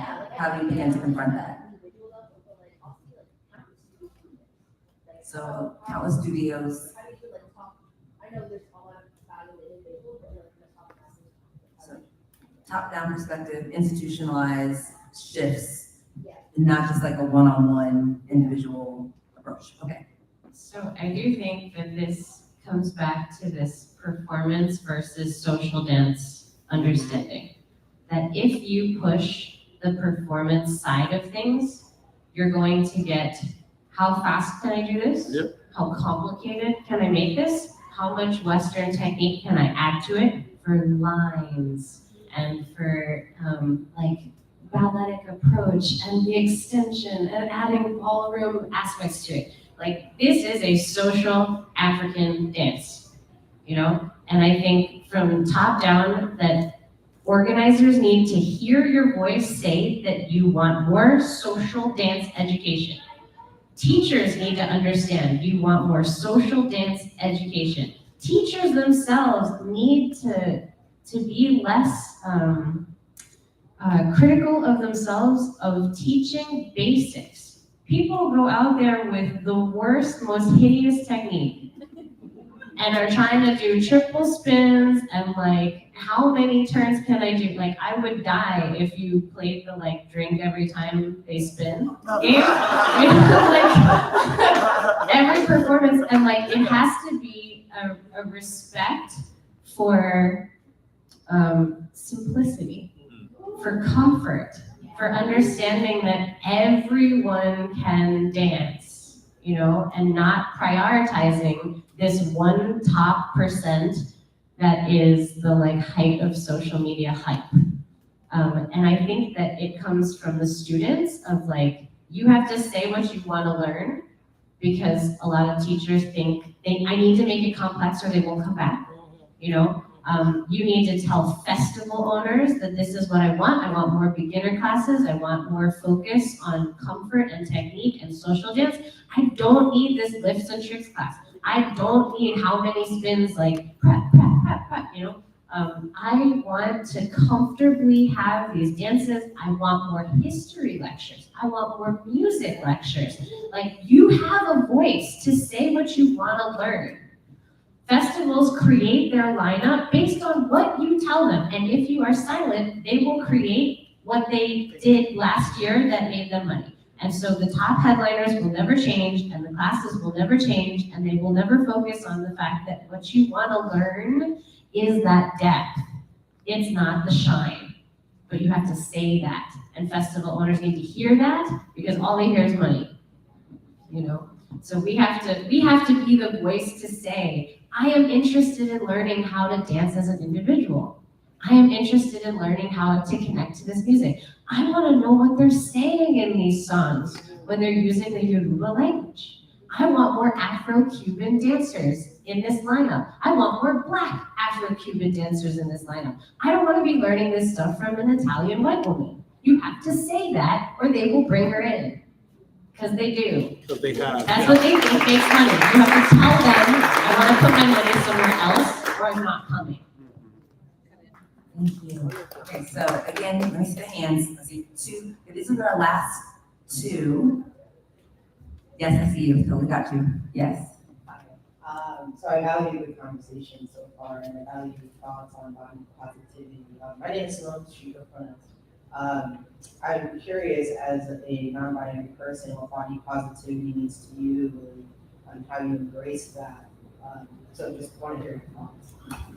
Well, this is perfect. I'm happy you asked, because I actually did want to talk about it, but I didn't want to jump in. I am now like a full-time showgirl now, and I'm performing at all these clubs and stuff.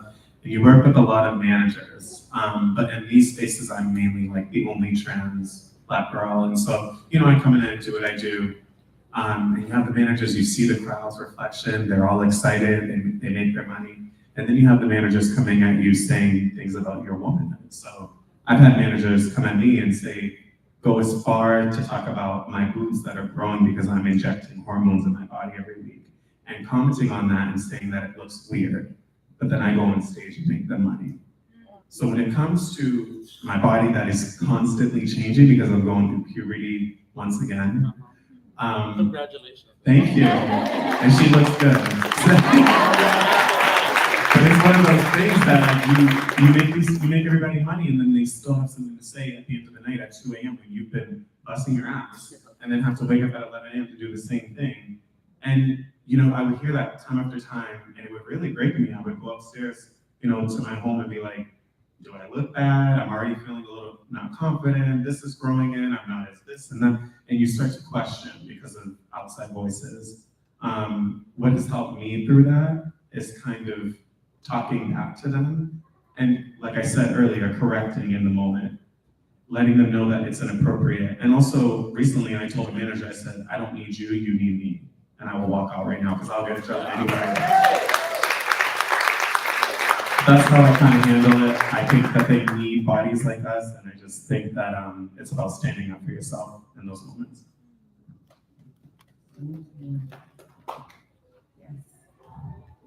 Hi, I'm Carol. My pronouns are she, her. So I have kind of like had a question, and then what you said, kind of like I have another question. But you could say a leader in our community. And I try to do as much personal work first to be able to be a lot more inclusive in the community, to be a better leader, to be a better teacher. And I would really like to know your experience, because I think that in general, people don't hold us accountable, right? Like the teachers that we are like the most famous or whatever you want to call it, like I don't get checked.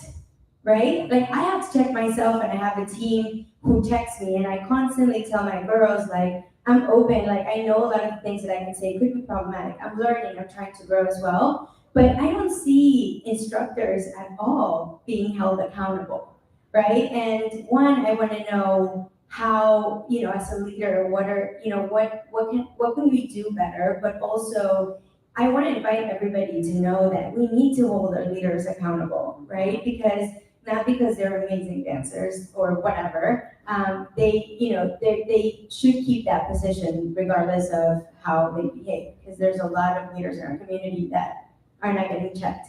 And my second part is I understand completely the colonialism, right? Like I come from Mexico. I'm also white passing. In Mexico, I was, you know, I was more European looking than Mexican looking. So I was never really exposed to racism, and all of these issues I became aware of them when I came to the United States. But I consider I'm an only child, just like Carol. And I am a little bit more antisocial, I guess, than like your average instructor. So I feel a little bit less comfortable like partying and being like out really late at socials. I love the performance aspect of this dance. I prefer a lot more to be on stage or to do the hard classes, right? Or I enjoy the challenge of like growing, and while I understand that something that I'm really trying to put into the work is that we have our own roots, that you don't need to do ballet or you don't need to do ballroom, because I have never done it. I'm a self dancer, right? And I really try, because for a long time I believed that the more lines I had, the better dancer I was going to be. And I worked on that a lot. But where is there any space for people who are not as sociable, right? I think we talk a lot about our differences in color and in bodies, but I don't know if we talk enough about people who are different. And I feel a lot of times very isolated and on edge and with a lot of pressure to be like all of the top dancers are, right? And that's just not my personality. Okay, I have some negative. No, so Karen, it's funny that you say that, because honestly, part of my kind of estrangement from this dance scene has been that exactly. I didn't enjoy the social aspect of it as much as I enjoyed the performance aspect, right? Now, it didn't take away that I love seeing students thrive and live their best life on the dance floor. And those, you know, and once upon a time, I really bought into feeling that I had to be one of those instructors who partied, because that's how people were gonna like me, that's how I was gonna get hired, that's how students were gonna dig me, until I realized that they were talking more about how I partied and less about my work. That meant the most to me, you know? And even teaching wise, right? I am also now very honest. I teach Latin fusion, and it comes with a lot of technique based. That's what I enjoy sharing, and that's what I want to do. I will never teach another Shines class. I will never teach another partner work class, because that's not my love. I'm going to leave that to the people that love that portion of it, but that comes with integrity, right? You know, you have to do what you have integrity for. And one key thing that you said that I have said so much in the past 5 years, no one is above correction. No one. And I think the more that you share that with students, then the more that they will be able to kind of reiterate that forward or push that narrative forward and make them more comfortable. Because I do it in class all the time. I break something down and then I screw it up. I'm like, no one is above correction, guys. Don't judge, here we go. You know, like, but it's creating that conversation. So I think it's something great, and thank you for being so vulnerable to share that. Because again, this is how we break that wall. You know what I'm saying? But not many people are honest about that, you know? And unfortunately, a lot of the popular dancers are popular, doesn't mean that they're the best dancers. And I don't know where I want to go with that, but I wanted to say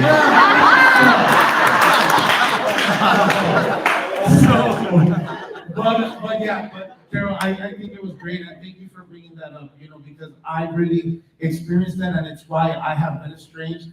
I accepted this invitation because I am so proud of what Angelica and Jahira had the balls to do.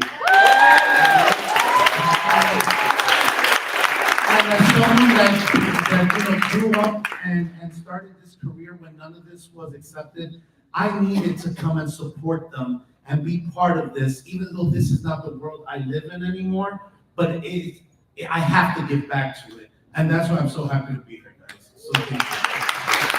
So we're coming up to time. So what I want to give the panelists is like your 30 seconds. I know, right? I know. She's like asking me questions, giving me no time to answer. I know. So what do you want to leave our audience with? What's that one nugget, idea, feeling that you want to leave the audience with? I would say with everything that we've discussed today, still don't forget that there has been major strides forward. Don't stay focused on what's being oppressed. Continue to support what's thriving. Continue to change the narrative because we're in the place of power to do that now. And our voices are being much more heard today than they were 20 years ago. So let's not forget that, but there is no time to settle.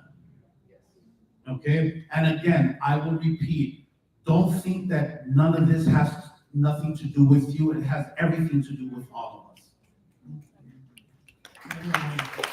Piggyback on that, I think it is us doing our part. I think one certain thing that you hit the nail on as well is speaking up for yourself. I had to speak up to my family, not too long ago about body shaming me, which is where it came from. It always comes from home, unfortunately. And I had to have a conversation with my own mother, who I adore and I love, but I don't think they're self-aware of certain things that they say and project onto us. Where I'm like, Mom, you know that certain things actually hurt me. It doesn't necessarily affect me because I'm still doing me, but that does, trigger certain things. Yes. And so I think, just for ourselves, for our own, sense of being, stand up for yourself. I think, we are being heard, and I think it's just a matter of how we talk about it, and how we approach that. So, yes. The last thing I wanted to actually talk about was exactly what Karen had brought up a second ago, which I was very happy about, is just the fact that nobody is too big to be checked, nobody's too big to be corrected. You have to say your own truth, to the people and how they make you feel, and I feel like, sometimes these things are not easy, sometimes these things are like hard to say, but then they're sometimes hard to receive as well, but I think that when we can get past those hardships, we actually get to a more loving place.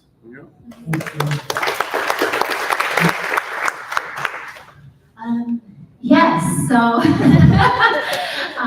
piggybacking on everything, and last year 300 plus anti-LGBTQ bills were passed.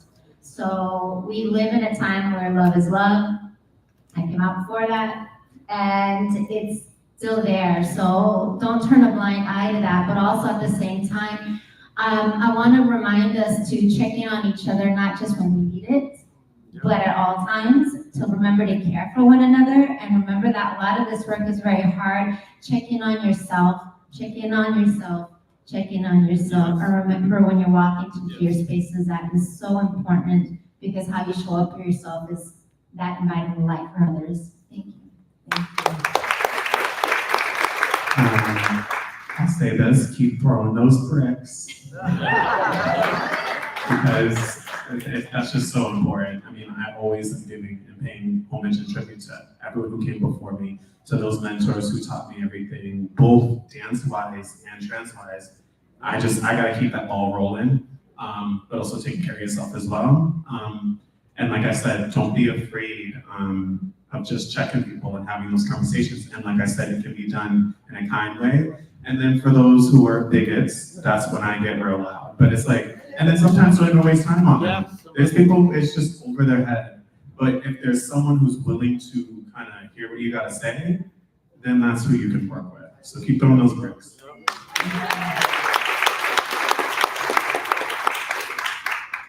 I think for me, what I would say is that every one of us is an individual. Every one of us has our own body, our own way of moving, our own history, our own family story, our own trauma, our own joys, and the scene needs you.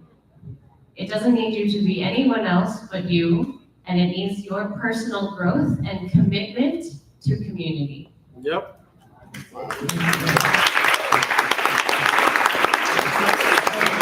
I want to thank the panel. The one thing I'd like to leave us with is the quote, freedom is not a secret, it's a practice. Amen. Right? So all the things we've been talking about, we've hit on so many topics that we didn't really get to go into a lot of depth with that are still challenges, but I think that what we put our energy into grows and shifts, and what we don't dies, right? And so I think, thank you so much to the panel for your thoughts, for sharing trauma, for sharing joy, right? Lessons. We appreciate you. We appreciate your time. We appreciate your gifts. We appreciate your talents. So if we can give them another round of applause.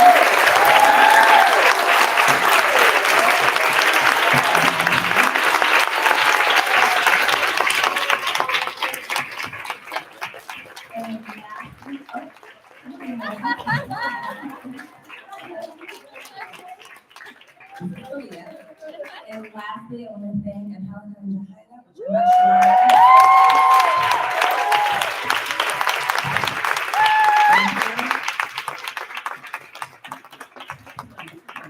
For creating space, right? This is not the typical space. So thank you for being great to create a space that we can have these dialogues, continue to have these dialogues. So thank you. I want to acknowledge the work. Thank you so much. And enjoy the festival.